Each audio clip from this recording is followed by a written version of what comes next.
Hi guys, today we're going to take a look at page 13 of the Unit 1 Classwork packet, okay? Once again, that's page 13 of the Unit 1 Classwork packet.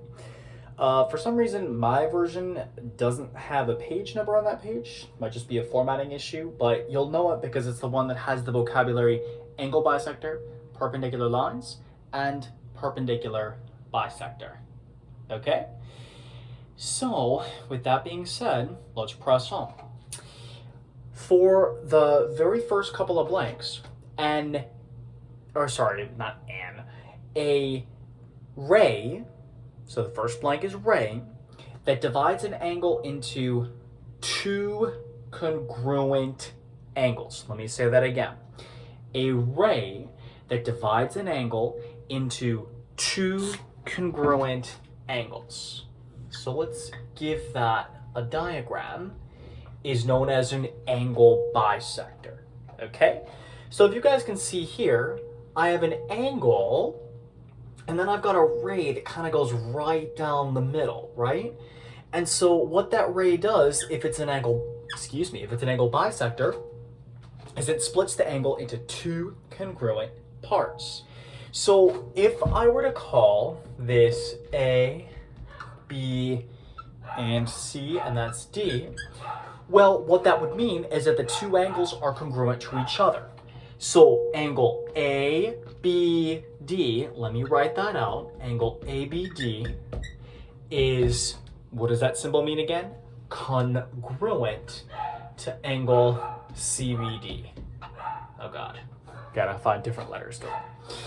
Okay, now, by contrast, if I'm talking about perpendicular lines, let's fill in the blanks first, okay? Perpendicular lines are two lines that intersect, let me say that again, two lines that intersect at a right angle. Let's get that visual, right? So line, right angle.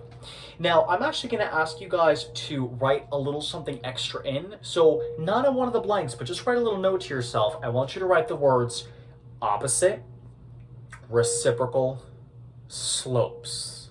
Once again, I want you to write opposite, reciprocal, slopes. We're not going to be using that so much in Unit 1, but I can just tell you it will be coming up in Unit 4. So just keep that in mind. When I get to Unit 4, it will not be the first time you've heard it, okay? Now, the symbol for perpendicular, this is important, is an upside down T. So if you see an upside down T, that means perpendicular. So in the diagram that they drew for you there, do you see how there's one line that's called L and one that's called M? So therefore, what I could write is this. Let me just make sure I label these correctly. So that's M, that's L. So I could say that L is perpendicular to M.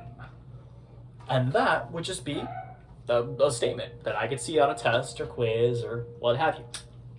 Let's keep pressing on. All right, so perpendicular bisector, okay? It's a line, segment, or ray perpendicular to a segment at its midpoint. Let me say that whole thing again because that was a little fast, I know. A perpendicular bisector is a line, segment, or ray perpendicular to a segment at its midpoint. So take a look at that diagram they gave you right there. And I'm actually going to kind of like reproduce it here, all right? Let's actually change these. Instead of being lines, they're going to be line, they're going to be line segments. So I got P, Q, L, and M, all right? I guess it's still a line up there. Oops, whatever. So notice how line LM splits segment PQ into two equal parts. Where'd my face go? Sorry about that. Once again, line LM splits segment PQ into two equal, or I could say congruent parts. Therefore, we could say that in the diagram to the right, line LM is the perpendicular bisector to PQ. And when I write PQ, because it's a segment, I would say PQ. Now, let's go through an example together that's in your packet. So on the same page, let's take a look at on the same page, let's take a look at example number 4. Okay? Once again, example number 4. So I'm assuming that you actually have the image in front of you.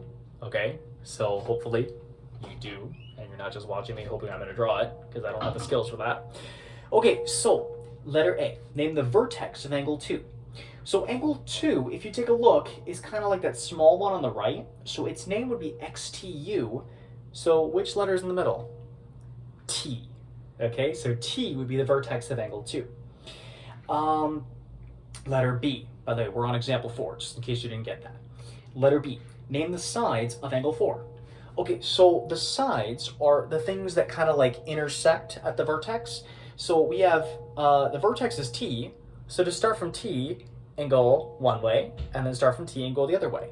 So I would have TW, and I would have TZ.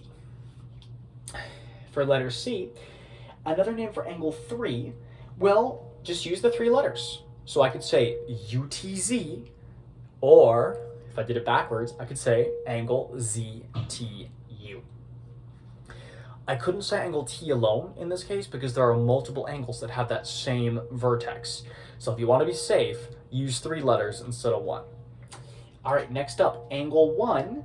So for this one, I could call this angle YTX, right? Or I could call it XTY. But you just can't call it angle T because there are multiple angles that have angle T as a vertex, and thus we are kind of out of luck there. Can't be lazy. All right, letter E. Classify angle YTW. So let's take a look. YTW. See that boxy thing? That means it's a right angle. Next one, letter F. Classify angle YTU. So YTU, well, that looks pretty big, doesn't it? So that would be an obtuse angle. Letter G. Classify angle XTU. All right, let's go look down there. XTU. Well, it's kind of itty bitty, so it's got to be acute. Letter H. Classify angle WTX.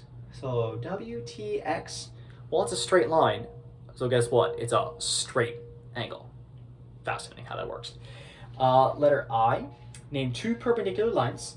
So basically, just the ones that cross like this, right? The ones that cross at 90-degree angles or intersect at 90-degree angles. So I would say lines WX and YZ. Once again, WX and YZ. And last but not least, name an angle bisector. Do you guys see 2 angles that have the same markings? Yeah, I do. I see angles 2 and 3 have the same markings, right? So an angle bisector would actually be ray TU. Once again, which one would the angle bisector be? Ray TU, because it splits angle XTZ in 2 congruent parts. Okay? So that just about sums up the angle basics, okay? Next up, what we're going to do is we're going to take something we learned previously, which is segment addition, and we're going to apply the same concept of small plus small equals big to, you guessed it, angle addition.